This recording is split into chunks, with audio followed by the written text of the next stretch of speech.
बाल अधिकार। बाल अधिकार आपको यह जानकारी होनी चाहिए कि आपको सरकार के द्वारा क्या क्या अधिकार मिला हुआ है। सबसे पहला अधिकार आपका शिक्षा का अधिकार है। प्रत्येक बच्चे को मौलिक अधिकार के तहत शिक्षा का अधिकार प्राप्त है। संविधान के अनुच्छेद 21A में आपको 6 से 14 वर्ष तक के बच्चे को अनिवार्य शिक्षा का अधिकार प्राप्त है। आपको हर हाल में विद्यालय आना है और विद्यालय में शिक्षा ग्रहण करनी है। इस अधिकार से आपको कोई भी रोक नहीं सकता। आपके मम्मी पापा या समाज का कोई भी व्यक्ति आपको इस अधिकार से नहीं रोक सकता है। इसलिए अनिवार्य रूप से आप विद्यालय आइए और शिक्षा ग्रहण कीजिए, क्योंकि शिक्षा पर ही आपका भविष्य निर्भर करता है। ठीक है, पहला अधिकार शिक्षा का अधिकार। दूसरा अधिकार है आपको किसी भी जोखिम भरे कामों में नहीं लगाया जा सकता है ना। संविधान के अनुच्छेद 24 के अंतर्गत कोई भी जोखिम काम या कोई भी वैसा कल कारखाना जिससे कि आपकी सुरक्षा बाधित होती हो, आपके जीवन को खतरा हो, आपको उस कार्य में नहीं लगाया जा सकता है। तो संविधान ने अनुच्छेद 24 के तहत आपको सुरक्षा प्रदान किया है।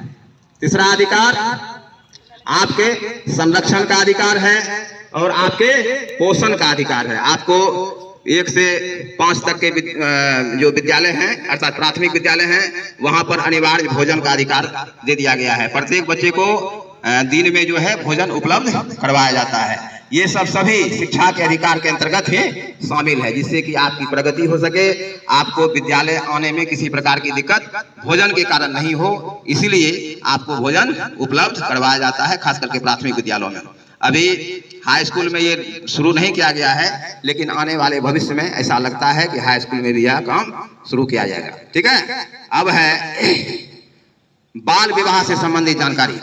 आप जानते हैं कि हमारे देश की सरकार ने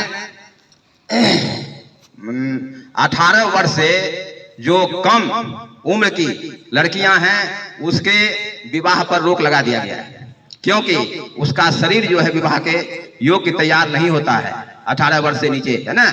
इसलिए उस समय उसके बढ़ने का उम्र है, उसके पोषण का उम्र है, उसकी सुरक्षा का उम्र है और उसके पढ़ने का उम्र है। इस काल में उसको जरूरी है कि अपना प्रगति करते रहे, अपना विकास करते रहे, है ना। इसलिए बच्चे लड़कियों के लिए अनिवार्य कर दिया गया है कि 18 वर्ष से जो भी कम है उसका विवाह नहीं हो, और लड़कों के लिए 21 साल यह डेट निर्धारित किया गया है समय। 21 साल से कम उम्र का जो लड़का है उसका शादी नहीं होना चाहिए, है ना। इसलिए बाल विवाह सरपट रोक दिया गया है, बिल्कुल रोक दिया गया है। बाल विवाह किसी भी हाल में नहीं होनी चाहिए। आप अपने समाज में जाते हैं, गांव में जाते हैं, वहां पर भी समाज के लोगों को प्रेरित करने का प्रयास कीजिए कि बाल विवाह कितना खतरनाक है। बाल विवाह होने के बाद उसका लड़का लड़की का प्रगति रुक जाता है, वृद्धि विकास रुक जाता है, शिक्षा का अधिकार से वह वंचित हो जाता है। इसलिए बाल विवाह किसी भी हाल में नहीं होनी चाहिए। तीसरा अधिकार है बाल शोषण से संबंधित। बाल शोषण का मतलब हुआ 2 प्रकार का शोषण है।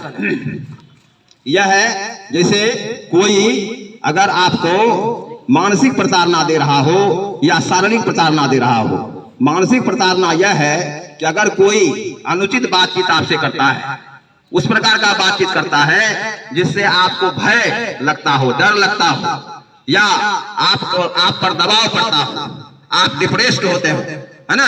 इस प्रकार का कोई भी अनुचित बातचीत अगर आपके साथ करता है तो आप अपने अभिभावक को या अपने शिक्षक को या पुलिस को इस बात की सूचना दे सकते हैं कि इससे हमारा मानसिक जो है हम प्रताड़ित हो रहे हैं, हमारे मस्तिष्क पर गलत असर हो रहा है। ठीक है, ये हुआ मानसिक प्रताड़ना।